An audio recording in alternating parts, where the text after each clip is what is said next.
Good afternoon. I'm here to tell you how I survived 2 capital campaigns. However, I'm not going to make any claims on just how intact my sanity is at this point, especially because it might have been somewhat questionable to begin with. So the decision has been made to launch a capital campaign. This could be for an entirely new building, a major expansion, or a complete renovation. It's going to take a lot of money, and your local government is looking at your friends group to come up with a substantial portion of that. What do you do? Now, I could suggest deleting all your social media, turning off your phone and sending it back to your provider, changing your name, and moving to somewhere where no one knows who you are. And let me tell you, there's a chance that somewhere along the way, all of those options will cross your mind, and depending on the circumstances, they might look appealing.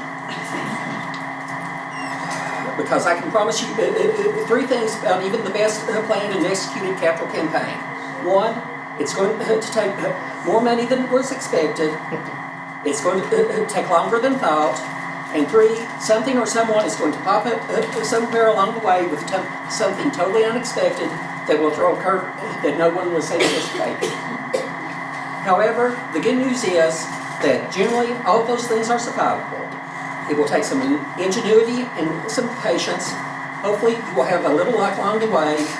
A dose of humor can come in handy as well. Let's begin at the beginning.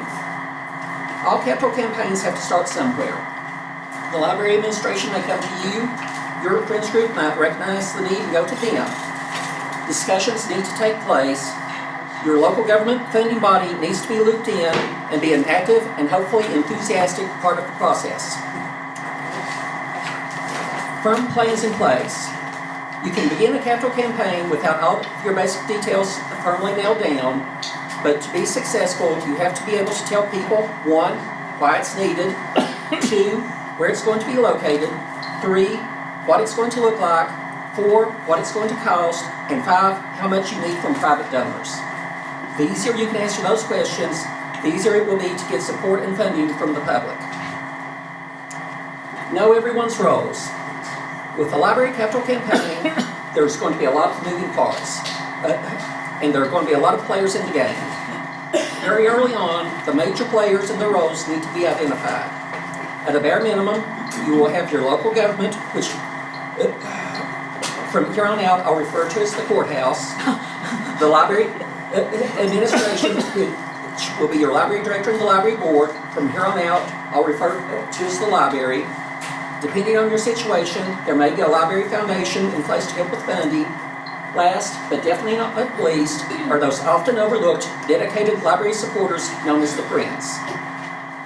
There needs to be a clear understanding of who is responsible for what, who gets to make what decisions, and how each relates to the other. And I'm going to break the bad news to you now. The Friends don't get to make a lot of the very big decisions. Hopefully you will at least get consulted on some of those decisions. One area that the Friends can be influential with is with the courthouse. As most of you are well aware, the courthouse decides the budget for the library. Even if there's a good relationship between the courthouse and the library has to be mindful of their interactions with the courthouse. Friends, as individual taxpayers and voters, have a different relationship. Now, you should always be polite and respectful when dealing with your mayor and your commissioners. Still, you can be more direct or persistent than someone who gets their paycheck from the courthouse. Kumbaya. Once the decision to pursue a capital campaign is made, everyone is on board, and everyone is clear of their roles, then it's time to strike up a rousing chorus of Kumbaya. It's important that everyone is on the same page, that the same message is coming from each of the major players. Publicly, you need to present a united front, especially if something unexpected crops up.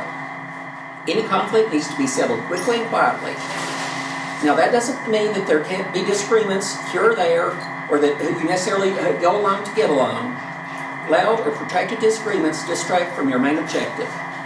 They can also raise doubts as to whether this is a project that someone might want to donate to. So if a disagreement pops up, it's in everyone's best interest, and definitely in the best interest of your capital campaign, to settle it as quickly and quietly as possible. Friends framework. It's been decided that there's going to be a capital campaign.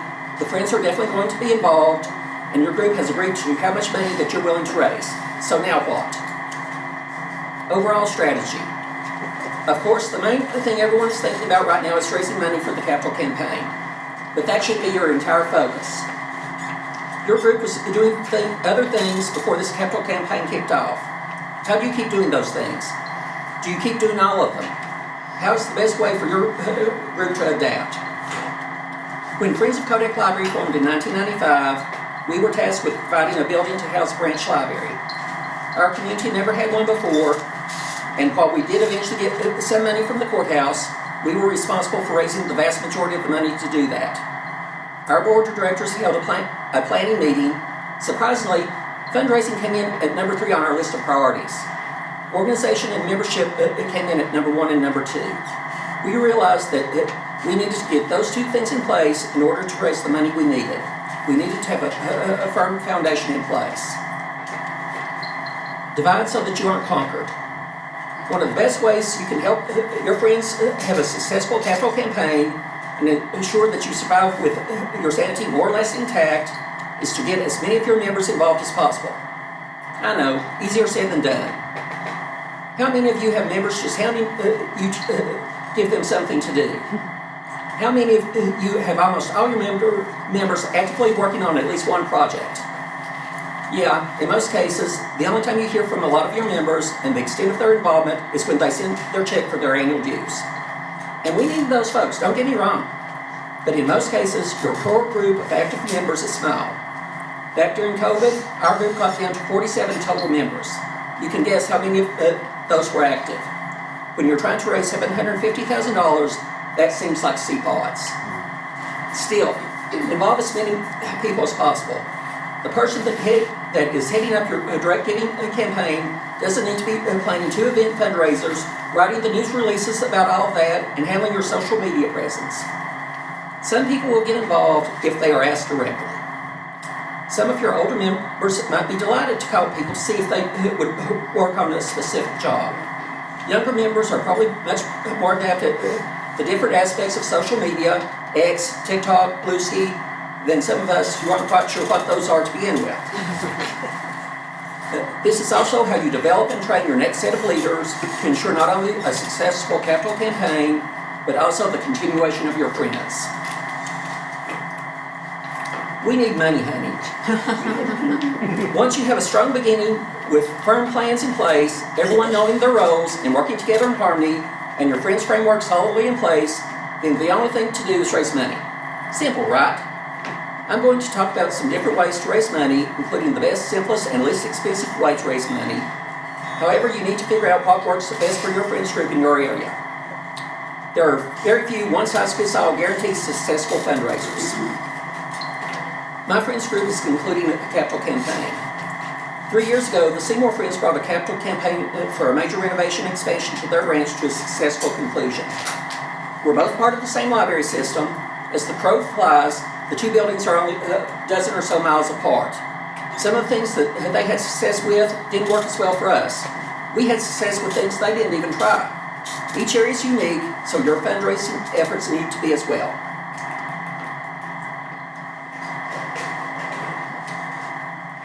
I'm missing a slide. Where's the money tree?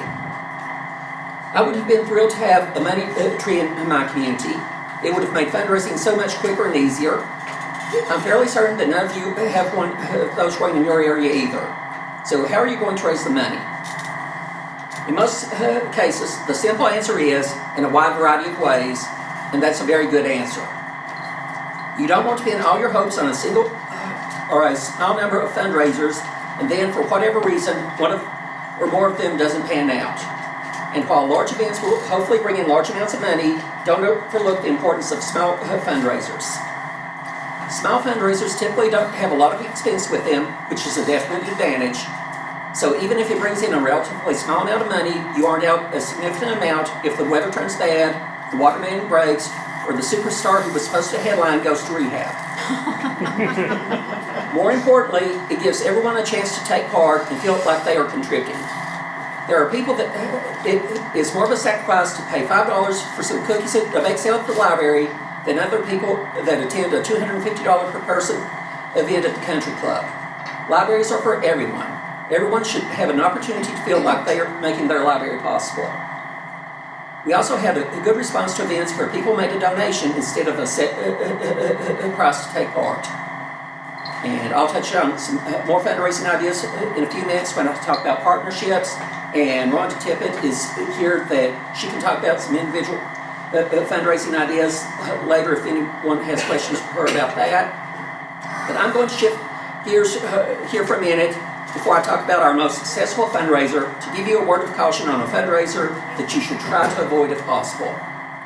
If someone offers you a piece of property, unless it's one that you want to build your library on, find a way to, as politely and diplomatically as possible, to decline. There are a few reasons. You will have to pay property taxes on it until you sell it. You will have to maintain it until you sell it. If it's in a subdivision, then you will most likely have to pay homeowners association dues and deal with the homeowners association until you sell it. It may take longer to sell than you expected. My friend's group was given a piece of property right before COVID hit. So we ended up sitting on it for a few years. We did eventually sell it. The money we had paid out expenses we recouped and added a significant amount to our building fund. However, the main reason you want to avoid accepting donations of property is that it becomes a major asset for your friends group. In the state of Tennessee, if a nonprofit wants to sell or otherwise dispose of a major asset, then you have to get approval from the Tennessee Attorney General. And they do have a staff which that is all they handle. The approval form runs 17 pages. When we completed and submitted ours, we had 74 pages of documentation. They want the minutes from all meetings where the property was discussed, copies of all notices about those meetings, and a list of who those notices were sent to, all notes that had anything to do with decisions made, how you determine the selling price, and how you determine who would purchase the property. Then each of your officers and directors must submit a notarized statement about their sources of income, any connections that they or members of their families have with the purchaser, and how you arrived at the decision to sell the property. Then, after the property sells, you have to file a notarized statement telling how the proceeds from the sale of the property were used. I even tried telling the Attorney General's office that we treat that, since the library was given to us with the stipulation that it could only be sold and the proceeds had to be used for building fund, that we treated it more as a liability than an asset. I'm not sure if we got more points for original thinking or giving them a good chuckle, but we had to go through the process anyway. I will say that they were very courteous and helpful through the process. However, it prolonged the selling process and took a lot of time that could have been used for other things. Now, I'm going to share with you the easiest, most inexpensive way that we raise money. We ask for it. My friends have raised over $800,000. We have spent less than $750 on fundraising. That's because the majority of our money came from direct donations. We started with a list. The majority of that list was put together by Emma Ruth Khaled and I. Emma was probably 97 when we did this. She also designated what people on the list she wanted to contact directly, and she can be very persuasive. Our criteria were people or businesses that had a connection to the community and that we felt had the capacity to give at least $5,000. Some people didn't give. Some gave less than we thought they were capable of. Some gave more. Get the 1,000-pound gorilla behind you. When we launched the capital campaign, we did so while also announcing that a major donor was already in place to fund a significant portion of what we needed to raise.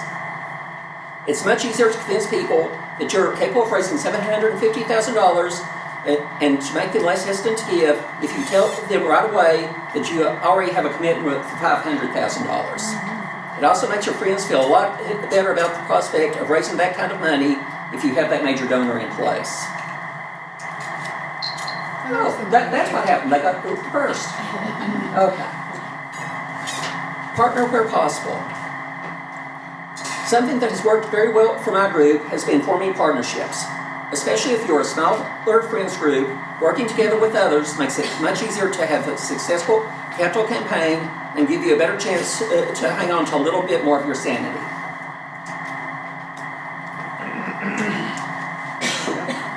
Birds of a feather.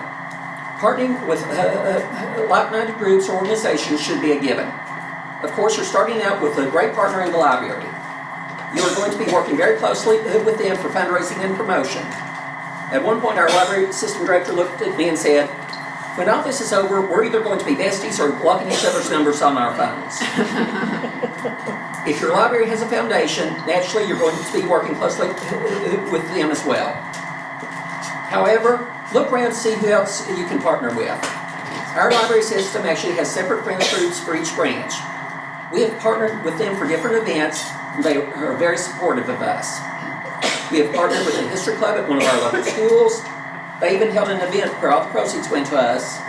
They help us promote events, which gives us an audience we might not have had without doing a lot of extra work. The women's group at one of our local churches invited us to come speak to them. That gave us exposure that we didn't have before. Some of them said they didn't realize all the things that our library did. We sold some of our cookbooks there. We signed up some new members. And at the end of the year, their group sent us a donation. We received a donation from the Sevier County Manthano Club. When we sent them a letter thanking them, we noted that their role in starting the first library in Sevier County and how they had continued to support libraries over the years. They sent us another donation that matched the first one they gave us.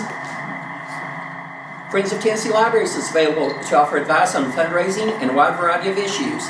They also have a grant program that can provide seed money for fundraising, promotion, or advocacy. Another organization that we have partnered with has been the American Eagle Foundation. At first glance, we might seem like two organizations with widely different focus. It turns out that our new library building is going to be located right next to the Eagle Foundation's new headquarters. They have opened up their facility to let us hold a couple of programs at their location. We allow the Eagle Foundation to make a brief presentation at these programs. At one of the programs, the Eagle Foundation surprised us by including the release of 4 barn owls that had been rehabilitated. One of them they released in honor of our friends. Ironically, that owl flew off right over the construction site of our library. We are creating a display about the history of our community for the Eagle Foundation for their lobby at their main building. They're selling our cookbooks in their gift shop. Also, as they train new Eagles to take part in public events, they are bringing the Eagles to our branch library to get them acclimated to being around people. So we're finding ways to help each other and bringing the other group to the attention of an audience each might not otherwise have. You should also look to see who among your members and supporters can influence others when you're seeking donations. We made an appointment to speak to the president of one of our local banks. Now, our friends group has had an account at that bank for 30 years. Our very first fundraiser was held at one of their branches. They're also good about letting us put up flyers and events, but we knew we had some better connections. One of our friends' members, and a significant donor, is the widow of one of the bank's founding directors. She also still owns all of his bank stock. I called her up, told her about our meeting, and asked her if she'd care to put in a good word for us. She replied, "I'd be glad to. Why don't I go ahead and call Jason, the bank president, right now while I'm thinking about it." We also have another Friends member and significant donor who was a founding bank board member, still a member of their board, has a son that's on their board now, has a company that is a significant bank customer, owns a good deal of bank stock, and co-owns the building that the bank's headquarters is located in. Called him up and asked him if he'd put in a good word for us. He replied, "I'm going to have a meeting with him on Friday anyway. I'll talk to him about it while I'm there." When the library director and I met with the bank president, he was very receptive to us. We didn't mention the people that had already talked to him. We gave him the standard pitch about the library, what the library does, why we need a new building, and how much we were trying to raise. He was genuinely impressed. Again, I never realized that the library did all those things. He was also impressed that a group our size had been able to raise the amount of money that we had. He told us, "I have a limit on what I'm authorized to give. I'll talk to our board of directors at their next meeting and see what they're willing to do." So it was a given that we're going to get a donation from the bank. What he didn't know that I had already been told that he had a limit and what that limit was. Within 2 weeks, he called us to tell us the board had agreed to make a donation, and it was twice the amount that he could have made on his own. Business buddies. Friends have always relied on businesses for support, either for a direct cash donation, goods that can be used or sold, or allowing us to put up signs and posters to advertise events. We still do that. For one fundraiser, one of our restaurants donated 100 corn muffins to go with soup that individuals had made. There are other ways as well. We've had a food truck come to some of our events. They donated a portion of what they made. When the Tennessee Smokies baseball team was located in our community, they had a special code, and people who bought tickets to their games using that code had a portion of the ticket price donated to us. We have established a great relationship with Texas Roadhouse. We've had Dine to Donate nights there, where the diners show up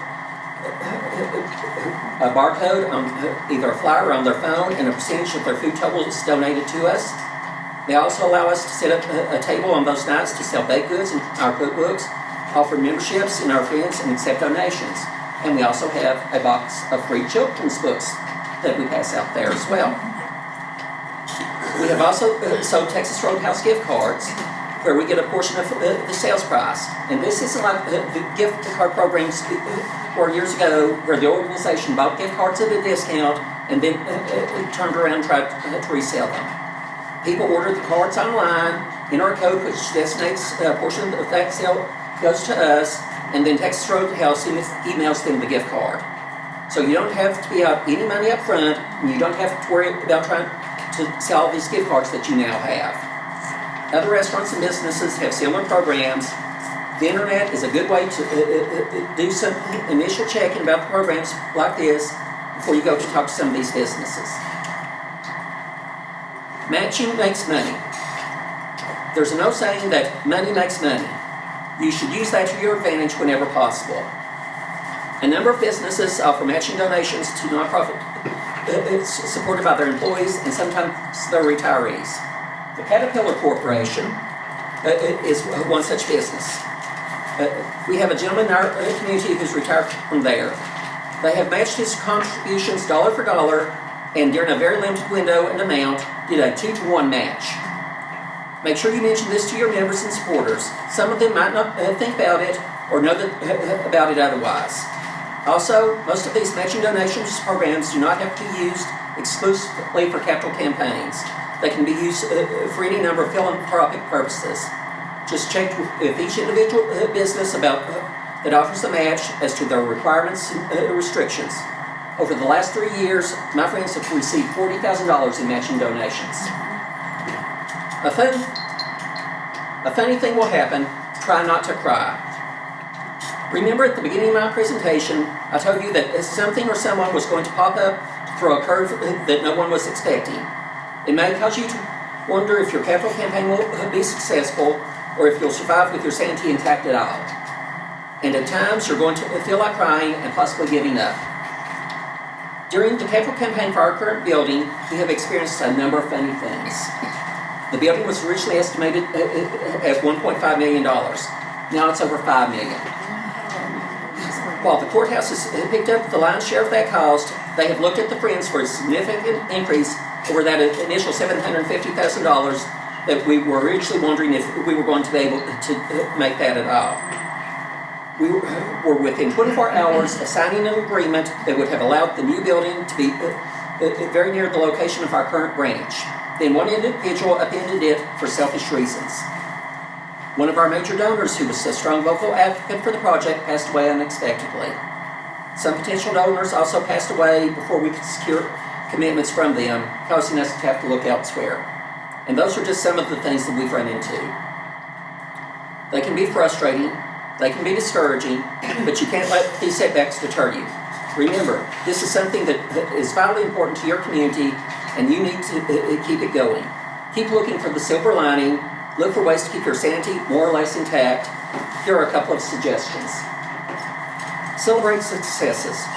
Find things called accomplishments to celebrate. We had a minor celebration when County Commission voted to approve the extra funding for the project. We have raised funds to name the children's area of the new building in honor of Emma Ruth Catlett. Emma is the past president of our Friends, a retired school teacher who's worked for the betterment of our community for decades. Once we secured the funding for that, we had an event at the site for the new library to make the official announcement. Now, Keep in mind, the formal groundbreaking hadn't even taken place yet, but we're going to go ahead and announce the naming rights for a portion of the building. The event was held 2 months before Emma's 102nd, yes, you heard me right, 102nd birthday. She was there. She made a speech at the reception at our current library afterwards. She was also there, shovel in hand, for the official groundbreaking 4 months later, which was definitely an occasion for celebration. Every year, our friends have a membership appreciation reception. It's important to take time to show your appreciation to your members for what they're doing for your group, to recognize what you have accomplished together. And we do not give socks to everybody. We do door prizes. Our board of members donate those prizes, and also part of the food. So beyond that, we actually spend money on it at these membership appreciation reception. We have gifts, small appreciation gifts for the library staff and for the library volunteers.